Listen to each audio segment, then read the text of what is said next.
Ito na ngayon ang Quezon Bridge kung saan nagkaroon dito ng matinding clearing operation, paglinis, napinturahan na rin to. Kasi dito pag dumaan yung mga tao, amoy na amoy talaga nila yung panghi. Ito pa naman kabayang pag dumaan sila, ginagawang CR. Akala yata nila dito, kubeta ito. So pakita din natin yung mga pagbabago dito. Simula sa may Quezon Bridge, daan ito sa underpass, hanggang dito sa may terminal naman. Alam nyo ba na itong waiting area na to ay ginawang squatting area? Nandito na tayo ngayon sa Quezon Bridge. So i-update natin dito guys yung pagbabago dito. Doon sa may Quezon Boulevard, napinturahan na yon. Yan yung mga binabandal lagi ng mga nagrarally. Actually kahit dito sa may Quezon Bridge, paborito nilang i-vandal talaga to kasi yung mga nagrarally galing dito papunta sa may Liwasang Bonifacio. Kita mo tong napinturahan ng puti oh. Ito yung bagong pa lang. Sinulatan ng mga nagrally oh. Di ba? Ang dugyot tignan. Ngayon para mabilisan, tinakpan na lang. Ito pala guys yung puno ng mga basura at saka puro echas. Ito bagong pintura na naman. Ibig sabihin pinira na naman ito ng mga tulongges oh.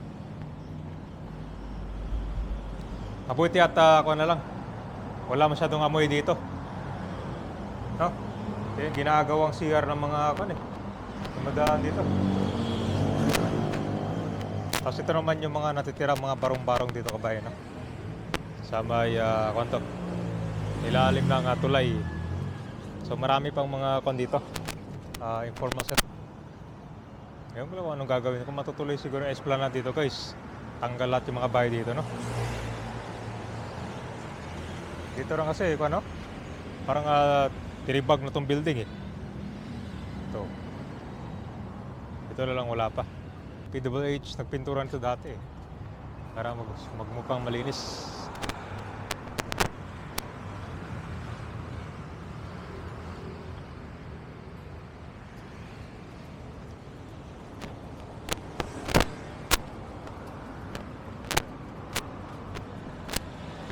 Bagong pintura na itong mga railings dito. Matandaan nyo nung ginagawa to guys. Sobrang dami din ng mga sulat dyan. Pati ito binabanda nila.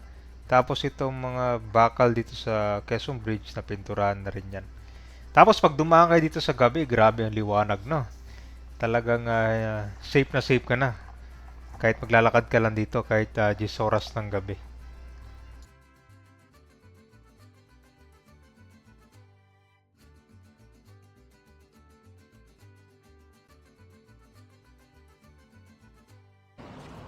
So may mga pala dito, taguan no. May mga gamit.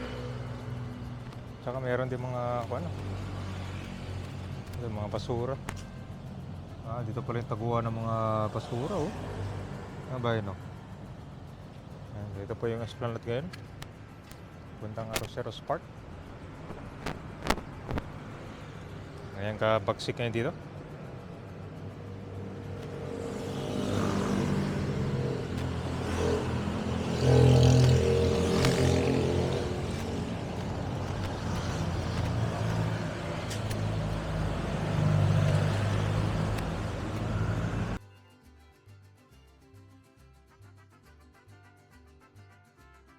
Araw-araw to nila fina-flashing no, pero talaga. Favorite spot talaga din nila to gawing CR no. Tapos wala pa masyadong camera siguro dito. Yan, pero maliwanag naman dito. Hindi makaporma yung mga talongges dyan. Ano sa tingin nyo kabayan? No? Hindi pa rin nagsisimula yung redevelopment dito eh. Hopefully sana ma-develop to. At dahil malaking tulong no? Para maayos itong dati kasi mga tao dumadaan dito eh. Puntang Divisoria, ito puntang Post Office, tapos Manila City o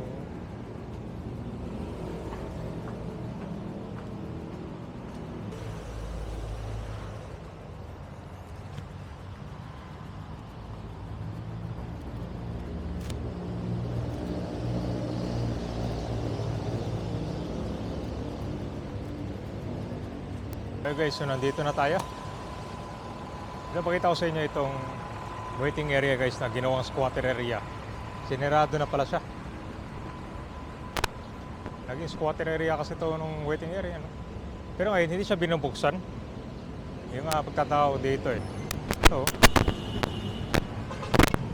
At sinirado na. Dati guys, grabe. Halos sa kwanto dito. Napakadugyot, ni-repair. Maganda sana itong waiting area kasi meron siyang CR. Tapos may bubong, may ilaw. Yan, sinirado na lang siya ngayon kasi hindi magamit eh.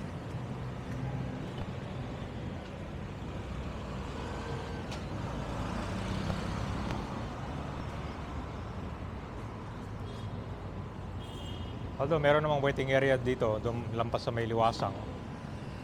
Kasi na-improve din, bagong gawa lang din yun eh. Doon din yung sakayan. Pero dito, mga kunyata to, papuntang Sukat. Dito yung karamihan pila eh. Kaya guys, tignan natin to papuntang MacArthur Bridge.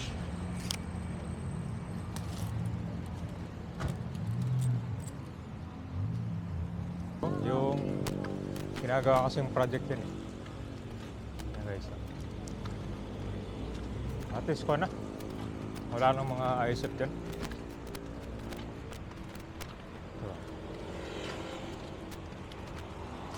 Isa ito sa mga lugar sa Manila Kabay na kailangan pang ayusin dito. May monument dito eh. Tanggal na lang siya. Para mga 3 kunyata to. Ay, 4 na tao. Patayo dyan. Konti na lang. Dati ang dami. Ito pa yung karugtong ng Pasig River Esplanade. Monument. Marami din ng mga ISF dito. Literal na dito nakatayo yung mga kanilang bahay na. Tapos may daanan to dati dito. Alam mo yung papunta dyan sa may Pasig River. Pero abangan natin kung anong i-develop dito or kasama ba to sa Esplanade.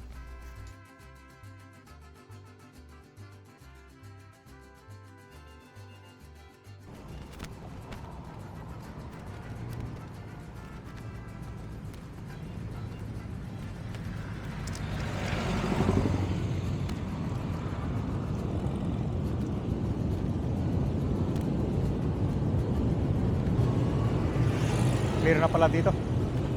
Ano kayong gagawin ha? Ito dati puno pa to ng mga debris eh. Na hindi pa totally nabuksan. Pwede rin lagyan ng mga commercial shops to eh. Mas tingin nyo.